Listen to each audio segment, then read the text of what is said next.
secrétaire général bi am na prérogative ne diw ak diw ak diw ak diw laa sans consulter la base.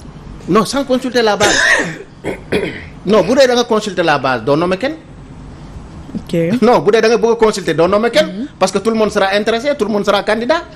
mais avec les années est-ce que amoo leen regret ak ñi ngeen dàkkoon au sein de. xam nga non dama lay laaj. bàyyi ma eggali sama question kay. oui loo tax ma wax loolu mooy c'est le cas de Barthélémy Diaz nga xamante ne ak lu ñu mën a wax il est toujours socialiste. il se réclame socialiste. te waa les libéraux ñoom dañoo bëgg retrouvailles de la famille libérale. est-ce qu'il n'est pas temps yéen aussi ngeen daal di xalaat li qu'on s'achemine vers les élections présidentielles de 2024 est-ce que yéen a ngi xalaat retrouvailles des socialistes parce que le maire de Dakar qu'on ne veuille pas est toujours socialiste su fekkee da ngeen ko dàqoon. mais man je l'ai dit et je l'ai redit tout récemment wax naa ko sax je pense que ci seen benn quotidien ñun dernière volonté politique bu Ousmane Tanor Dieng bu ñu war a sàmm ci bu ñu war a tënku mooy les retrouvailles de la grande famille. est-ce que amoo leen pincement au cœur? non dama lay xam nga olof dafa ne nettali. parce que baax da ngeen ko dàq mu gën a am doole. non dégg amoo leen regret dama ne xam nga principe dàq bi.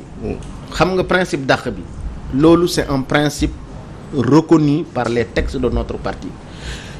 itinéraire politique ak parcours politique muy Barthélémy Dias kenn yoru ko du parti socialiste moo ko yor du keneen moo ko yor mais ñun dañu am fonctionnement. ak organisation boo xam te ne boo nekkee militant quel que soit nag sa doole wala quel que soit sa ambition da nga ci war a tënku léegi nag boo ci tënkuwul quel que soit say chance wala quel que soit sa doole wala sa poids politique dañ lay jaarale fu ñu la war a jaarale dañu ne lii boo ko defee bureau politique daf lay def mise à pied lii boo ko defee bureau politique daf lay blâmer mais lii boo ko defee bureau politique daf lay sanctionner purement et simplement. maintenant c'est pas parce que ñun sanctionner gis nga moo tax ma ne la loolu c'était une décision administrative du parti mais bu loolu weesoo ki nga xamante ne nii moo ñu boole woon njaboote mooy le président Ousmane Tanor Dieng dem si yàlla la mu acte politique yu mu mujjee posé fii au Sénégal c'était que dajalewaat njaboot gi. comment ça va se faire yow ci li nga jàpp yow mi comment ça va se faire à partir du moment que conditionné wuñu ces retrouvailles parce que retrouvailles c'est au-delà de ces gens là. Barthélémy Dias barke démb la ñëw parti socialiste. Khalifa Babacar Sall non Barthélémy Dias laa lay wax barke démb Ndiaye la ñëw parti socialiste en 2005. yaa ngi may dégg mais waa IRD. mais liggéey defal naa rek moo jiite woon aussi jeunesse bi te liggéey na fa loo xamante ne on n'en disconvient pas mais liggéey na fa loo xamante ne am na ku fa def plus de 30 ans. on n'en disconvient pas mais c'est-à-dire que dama bëgg su fekkente ne dañuy retrouvailles buñ ko def en fonction des ambitions des uns et des autres buñ ko def en fonction des prétentions des uns et des autres buñ ko def parce que diw dafa rafet wala diw dafa ma neex duñ ko def wala non déedéet nañ ko def en respectant les principes fondamentaux qui régissent notre parti. Mais comment ça va se faire mooy li ma lay wax mooy suñu dépassionner le débat maanaam waxuñu retrouvailles parce que diw dafa war a nekk suñu candidat waxuñu retrouvailles parce que diw dañ ko dàqoon non retrouvailles comme ni ko ndem si yàlla si waxoon de tous les socialistes de cœur ou de raison mu yokkalaat leen ci te loolu je pense que aujourd'hui mooy suñu bible mooy suñu coran politique mooy daf ne le PS depuis 1948 de BDS de BPS et en passant par l'UPS est fait de scission et de retrouvailles. Première scission mooy Lamine Gueye Senghor. Première retrouvaille mooy Lamine Gueye Senghor.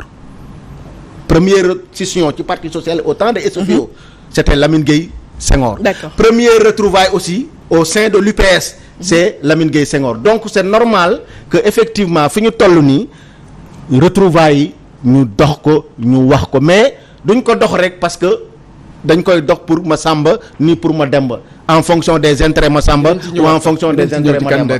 D'accord alors Pape Sané est-ce que xalaat ngeen di retrouvailles famille socialiste bi mën nañoo wax ni xel mën na ci ko jàpp fii ak 2024. Non, je ne crois plus parce que déjà moom bu commencé di wax ni que sans condition ça va être extrêmement difficile. Parce que man gisuma tey jii. parce que Khalifa Babacar Sall ak ki nga xam ne Barthélémy ils sont bu ñu ñëwaatee ils seront au devant de la scène. Bamba Fall ma nga ca biir affaire yi. donc Bamba Fall le ministre conseiller. seen camp boobu camp wu ñoom. Khalifa ñoom ils sont en mauvaise posture. je suis sûr et certain que tey jii. électoralement boo doon ñëw jël PS li fa des ak ñoom. Ils sont largement majoritaires ça la preuve boo xoolee un peu les élections de 2009. Et si Khalifa Sall retrouve ses droits civiques et civiques ñoom amuñu candidat est-ce qu'on peut. il ferait un très bon candidat pour le PS man à mon avis xalaat nga ni ñoom dinañ ko soutenir. Khalifa Sall. oui non je dis il ferait un bon candidat j'ai pas dit dama bëgg a def benn parenthèse.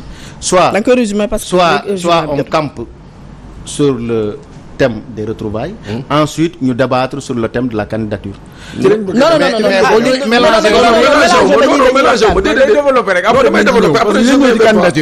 non c'est-à-dire pas dafa am rapport logique sax. non amul benn am na rapport logique. Gallo please bàyyi ko moom. non c'est sur les retrouvailles. Vraiment man je dis que au-delà de l'utopie, c'est l'utopie, moi j'en suis sûr et certain, mais ça aurait été la plus magnifique des choses bi nga xam ne hommage bi nga xam ne daañu ko rendre muy Senghor wala Ousmane Tanor Dieng.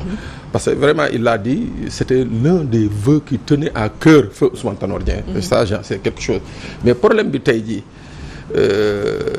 dafa am dañ nekk ci politique, ñoom xam nañ li may wax. dañ nekk ci politique et nit ki plus tu grossis, plus tu prends de l'envergure, plus tu exiges. moo tax ma ne la moom fi ñuy waxee ne ñoom ce sera des retrouvailles sans condition, là ça commence à poser problème. Parce que ñii entre-temps ils ont pris de l'envergure. C'est vrai, il faut le reconnaître. Waaw. Donc ñooñu tey jii wax fa dëgg yàlla même voilà, et je suis sûr que c'est des enfants de cœur du Parti socialiste. Am na tey jii ñi nga xam ne ñu ngi biir Parti socialiste di xëtt di dóor di yuuxu, mais moi je suis sûr et certain que ces gens-là n'ont pas fait autant que Barthélémy Diaz ou bien autant que Khalifa Sall dans le Parti socialiste. Mais bon, la politique est ce qu'elle est. Mais moi je dis que tey jii pour PS bii ngeen di wax yéen nii. Les véritables socialistes PS boobu ñuy wax. Ces retrouvailles-là seraient une bonne chose. Maintenant pour moom li mu laajte ndax Khalifa pourrait être, je dis oui, il serait le candidat idéal justement pour ce parti socialiste réunifié. temps bi mu ngi xooj, est-ce que le parti socialiste. non benn précision rek non. enfin dama bëggoon enrichir question après nga yóbbaale ko. non dama bëgg a pour ne pas perdre le fil conducteur de mes. Parce que Gala Dia doon bàyyi poser sama question. non bàyyi ko mu kii ma rek. fil conducteur bi laay bañ a. ñëw. ok c'est-à-dire que gis nga candidature Khalifa Sall. s'il retrouve ses droits civiques. man dama ci am lu ma leer parce que dama ci jox ay jéego pour retrouvailles xam nga loolu kañ la woon 2020 2019 2020 ñii am na ñu may seetaan peut-être seede nañ ko ba Khalifa désigné woon sax un plénipotentiaire. L'enjeu c'était quoi? C'était la direction du parti et la candidature. Khalifa man li ma jot a jox compte rendu, il n'était pas intéressé par la direction du parti, mais il était intéressé par porter la candidature de toute la famille socialiste. Je dis bien de toute la famille socialiste. te fu ma bëggoon dagg ma mooy gis nga retrouvailles parce que da ngeen fàtte ne session bi amoon na au temps de Abdou Diouf. Djibo Ka, Moustapha Niasse. yaa ngi dégg après non d'accord non quel que soit Alpha ils ont claqué la porte. C'est de la rupture. session la parce que ñoo dem ba xëy na gisatuñ seen bopp, mais ñooñu aussi bu fekkente ne juboo rek la ñu wax dajalewaat rek la ñu wax warul leen exclure. te dama xam benn affaire, man je discute avec des responsables de l'URD, je discute avec d'autres responsables d'autres segments yu nga xamante ne nii aujourd'hui xam nga lan moo ñu intéressé au-delà des retrouvailles de la grande famille socialiste, ñu construire un nouveau projet de société socialiste et démocratique mu nekk une nouvelle offre politique boo xamante ne nii parti socialiste au 21e siècle mooy nekk sunu offre politique. léegi 2024. 2024 Gallo. bon 2024 xam nga ñu ngi wax ku nekk ñu ngi samp candidature am parti socialiste naka lay demee. mënuma man personnellement sama xalaat laay wax. parce que nouvelle offre politique nga fi wax. non dama ne retrouvailles. xam nga dama ne sax au-delà de construire ce projet de société. mais il y a la réunification de la gauche socialiste. te ma xamal leen chantier boobu noonu mi ngi ci archive 14e congrès ordinaire sunu parti ba ñu créé sax un secrétariat national du bureau politique boo xam te ne nii xam lan la jox. les organisations progressistes et la gauche pour ñu xool nan la ñuy dajalee. fragment yooyu yëpp. waaw léegi tontu question bi ça. 2024. bon 2024 man li ma jàpp. mooy 2024. parti socialiste depuis 2012 amuñu candidat. te xëy na sax mënuma def révélation wante candidature u parti socialiste.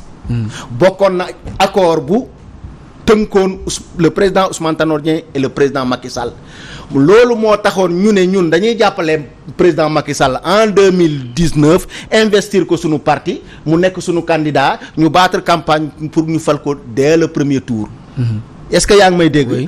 Loolu aussi moo indi woon sax féewaloo bi. oui ñun ak ñu ngeen tudd léegi parce que ñoom dañoo yàkkamti woon. d'accord en 2024 yaa ngi may dégg 2024 léegi 2024. li am solo mooy. oui ñun coalition bi ñu bokk muy Benno Bokk Yaakaar man boog. li sama xalaat li suma option politique.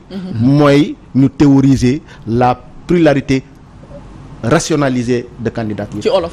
maanaam ci biir coalition bi ñu tànn pas benn candidat mais ñaar wala ñetti candidat parce que même bu président de la République ne candidat la. non moom mënatul nekk candidat. non d'accord qu'importe même bu ko nekkee. mënul jàll dès le premier tour loolu c'est impensable. pour deuxième tour ngeen dawaat. non pas deuxième tour déedéet day wuti ñu wuti. kon di ngeen am candidat. mais déggoo ma de xam nga pour man personnellement dama koy wax Sénégal. pour man Abdoulaye Gallo Diaw parti socialiste il n'en est pas question que du am candidat en 2024. man li ma gëm mooy déggoo ma de li ma gëm mooy un parti socialiste fort et conquérant li ma gëm mooy la reconquête et l'exercice du pouvoir par le parti socialiste pour ñu mun a accomplir mission bi nga xamante ni ñun depuis naturellement les pères fondateurs ñoom Léopold Sédar Senghor moom la ñu assigné wu pour le bien-être du peuple sénégalais. mais kuy nekk seen candidat kuy nekk suñu candidat xam nga mënu ma nag déglu ma dama lay laaj. est-ce que Khalifa Sall pour mu nekk suñu candidat du moom moo koy sàkku du moom moo koy déclaré est-ce que man Abdoulaye Gallo Diaw maa fi toog naan Khalifa Sall mooy nekk mais kan moo mën a nekk seen candidat la ñu wax ci biir parti socialiste wala boog am lu ko tënk c'est-à-dire que gisaane politique bi. mais biir PS ku mën a nekk candidat fi mu nekk nii PS gi ñu gis nii Gallo PS gi ñu gis nii kan moo fa mën a nekk candidat. Serigne Mbaye Thiam moo nekk candidat. Serigne Mbaye Thiam laaj ko ba xam dina ko soutenir moom laaj ko ba xam dina ko soutenir déjà. pour une première fois mais pourquoi ngeen ne Serigne Mbaye Thiam mënul nekk candidat. non waxuñu ko de dañ ne est-ce que di nga ko soutenir yow. Serigne Mbaye Thiam est-ce que mu ngi gagné Nioro. non xam nga en fait man dama jàpp politique. non dama jàpp politique. y a ceux qui pesent et ceux qui comptent. mais Serigne Mbaye Thiam aussi pour mu nekk candidat foog mu liggéey ko. waaw moom laa foog mu dox jéego yi. am na tamit foog mu créer conditions yi. xam nga ñun parti social duñ daw ci ginnaaw am ne ko kaay nekk suñu candidat. te bu nekkee candidat aussi il faut mu am les critères qu'il faut pour ñu ak base bi accepter ko. mais xam nga problème bi nekkul Massamba dafa war a nekk candidat ma dem war a nekk candidat ñun nous sommes un parti boo xam te ni gis nga à chaque fois gis nga jàppale Macky Sall ba mu jotee. dañu organiser wu consulter les bases. organiser bureau politique consulter les bases CA yi prononcé wu ñu ne Macky la ñuy jàppale bu fekkente ne tamit candidature président de la République jotee gis nga nañ ko tàmmee di def depuis 1960 ba léegi noonu lañ koy defee. est-ce que les postes moo leen di ñor aussi parce que dañ ko dégg nañ ko en 2019 ngeen sonné une révolte non attends ma àggale ngeen sonné une révolte biir parti socialiste man mii doon naa ko couvrir déjà nga doon kii ak yooyu yëpp mais finalement mujjul fenn dañoo reconduire nit ñi bii aussi est-ce que du nekkaat la même chose parce que diggante bi mën nañ leen a woo kii leen dara wala on sait pas non dama ne l'ambition de notre parti xam nga ay am poste non yéen ñi xeex la ñu wax non justement xam nga am poste wala bañ a am poste ça n'a rien à voir avec la conviction politique. Ça n'a rien à voir avec l'ambition politique. nee naa la raison d'être du parti socialiste xam nga lan la. C'est la conquête et l'exercice du pouvoir. Sunu ambition pour conquérir le pouvoir et l'exercer pour le bien-être du peuple sénégalais reste intacte. Est-ce que yaa ngi may dégg. C'est une question d'opportunité et de moment opportun. journal bi jot na Abdoulaye Gallo Diaw benn question la am. est-ce que xalaat nga le chef de l'État am na. waay balaa nga man seen candidature man ñaar laa gis PS actuellement. mooy Alioune Ndoye ak Ali Mané ñaar ñooñu laa gis. bon non dama ciy addu. dama ci bëgg a addu. dama ci bëgg a addu. xam nga lu tax mu dégager profil Ali Mané ak Alioune Ndoye parce que Ali Mané 2014 ba tey moo gagné commune Paoskoto 2019 moo nekk président comité électoral départemental Benno Bokk Yaakaar mu gagné à 85%. ñu dem 2022. mu gagné commune Paoskoto gagné département de Nioro ñu demaat législative mu labbaliwaat gagnéwaat département de Nioro nekk député donc kooku mi gis nga mi ngi ci ascension à part Nioro kenn xamu ko mi ngi ci ascension bu nga xamante ne nii il peut régler l'avenir du parti social dans la conquête du pouvoir. Maintenant Alioune Ndoye également mais xam nga Alioune Ndoye ban erreur la def. man wax naa ko dama koy waxaat. gagnéwaat na commune non su doon man moom du ma nangu ñu jox ma cette patate chaude ñoom waa APR mënuñu xeeñ la candidature de Benno Bokk Yaakaar pour la ville de Dakar ñu xëccoo ko ba foqati sax yeneen collectivité locale ñu dem ñu labbali leen ñu perte ba pare ñu jox ñu en moins de 5 mois ñu ne ñun renverser leen la tendance électorale jël les mauvais perdants nag dem def leen 2e et 3e position sur la liste proportionnelle nationale. Donc Aliou Ndoye moo waroon bañ loolu parce que défaite bi aux autres te li Aliou Ndoye waroon gën a bañ dans ces conditions là muy jàkkaarloo ak Barthélémy Dias. benn question la am est-ce que xalaat nga ne le chef de l'État Macky Sall am na droit 3e mandat oui ou non. xam nga question fermée. Non, je réponds comme le président oui ou non, oui et non, non et oui.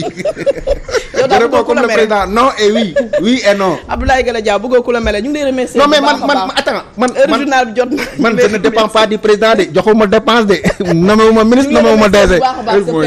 Issa Tine maa ngi lay remercier Pape Sané. Demain vous serez avec Adjaratou Awa Diop Ndiaye. Tout de suite vous aurez votre